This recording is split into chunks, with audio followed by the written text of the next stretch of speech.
What's happening, YouTube? Anthony on Power Rangers Lost Galaxy FanFilm with a brand new PRLostGalaxy 2014 review. So today we're taking a look at McFarlane Toys Disney Mirrorverse Maleficent figure, and basically this is going to be like the only Disney collector grade figure that I'm ever going to do, because knowing I'm a huge fan of Maleficent and all, but I know about Mirrorverse, I know about that game, never played it though. I know about Maleficent more rather than I do the game, but now what made me want to get the figure was because, well, then again, I had thought, for someone who is a Disney adult and someone who grew up on Disney movies and all in the 90s, especially during the Renaissance era, but knowing Disney's Sleeping Beauty from 1959 is like nearly 70 years old, but I did stumble across Sleeping Beauty back until like 2003 when they did a special edition DVD of Sleeping Beauty, and then when Disney Channel showed that movie sometime in 2003, 2004, and then I would stumble again on like Disney Plus, and knowing Maleficent has always been one of my favorite female Disney villains. Now, this figure is really for us serious collectors, so bear in mind, even if Disney is more of a family-friendly brand, but this figure is for serious collectors though. And if you have played Mirrorverse, this is up your alley if you're interested in buying any merchandise dedicated to the game. McFarlane Toys, I didn't know they was going to do this figure, but and I also know they also did a Mirrorverse Captain Hook. Now, Maleficent has had a couple of merchandise that I wanted to get my hands on because, I love the Mistress of All Evil. The less I talk about the Angelina Jolie Maleficent movies, the better. So put that where that belongs. And I know about Kristen Bauer's portrayal of Maleficent from Once Upon a Time, which I actually enjoyed for the most part. But when most people think of Maleficent, they mostly think about her animated portrayal by Disney from 1959 and how she ended up being one of the greatest female villains of all time and one of the greatest Disney villains of all time. And you're probably wondering, what kind of grown man, doing a review on some Disney product when it's really for kids? Like I said, McFarlane Toys only does collector adult grade toys. So this Maleficent figure, while the character is something more family friendly, this figure, again, is for more serious collectors, so bear in mind. So here's the front of the package of what this Mirrorverse Maleficent looked like if you have bought the figure back in the day, when it came out in 2021 or whatever. But again, I didn't have this figure back then. So here's the package. So here's a digital render of Maleficent from the game, and then this render of all the Disney characters going into some portal from the game on the back of the render. I wish the back of the render had, back of the box had something, and also another 3D render of Maleficent from the game, so you have that feature as well. With that being said, let's take a look at this figure.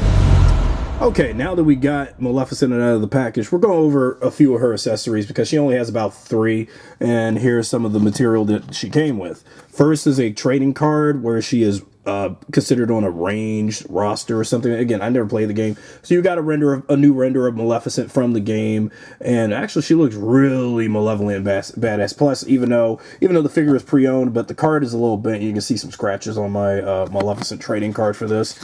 And then here's stats talking about how powerful she is, and then bio about her, stance as a, great female Disney villain. Vengeful and powerful, Maleficent unleashed raw, untamed forces by channeling transformation magic. While trapped in a state between sorceress and dragon, she harnesses her chaotic might to sear enemies with fire and lightning. Okay, so that's what she was, that's what she always been about. And again, if you've seen Sleeping Beauty, you would understand.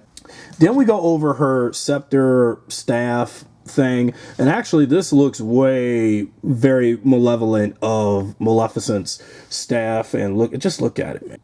Just thinking about it, because whenever you would think about Maleficent, because as a Power Rangers fan, when you come to think of it, when you look at this rendition of Maleficent, we Power Ranger fans are going to wish this is how we would imagine Rita Repulsa for a future Power Rangers movie, especially when we had the 2017 movie, though.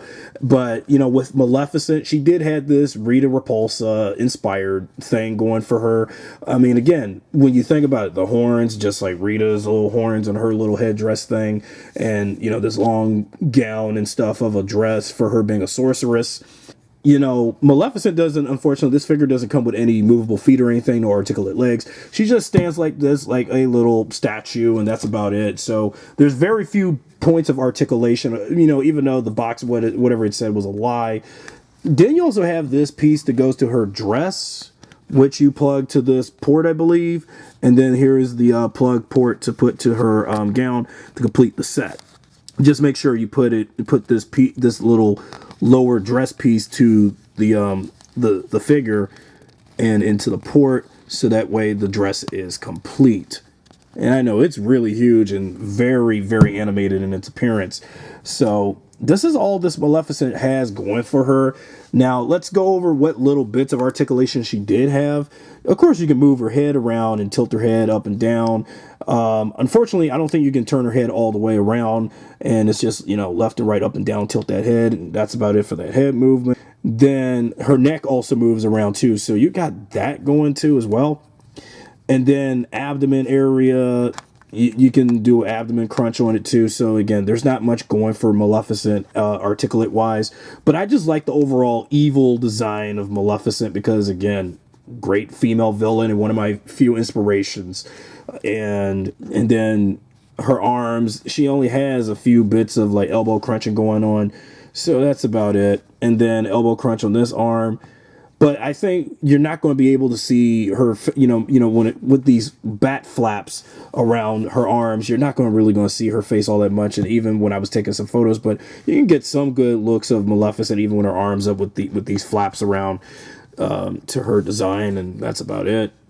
And even again on this arm. So this is what she comes with, and this is how she is made. And if I were to have another Maleficent figure from any other collector's line outside of McFarlane, I can see what they would have done with her there.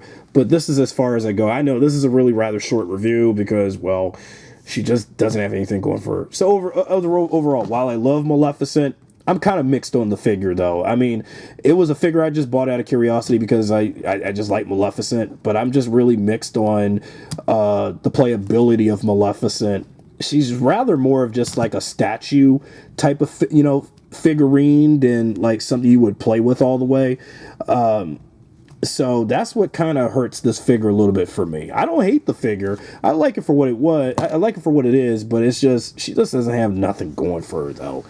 And again, if she, was playable enough and, for me to enjoy, I could see that. But then again, this is as far as what they can do with her for playability. But again, I like the figure design, but the lack of articulation kind of hurts it, making it feel more like a cheap kid's toy of her than anything than for us collectors. Because again, I guess this is as far as you can go with this. So anyway, that's it for my review on Mirrorverse Maleficent from McFarlane. If you enjoyed this video, be sure to subscribe, drop a like, share this video with your friends, and I'll see you guys next time.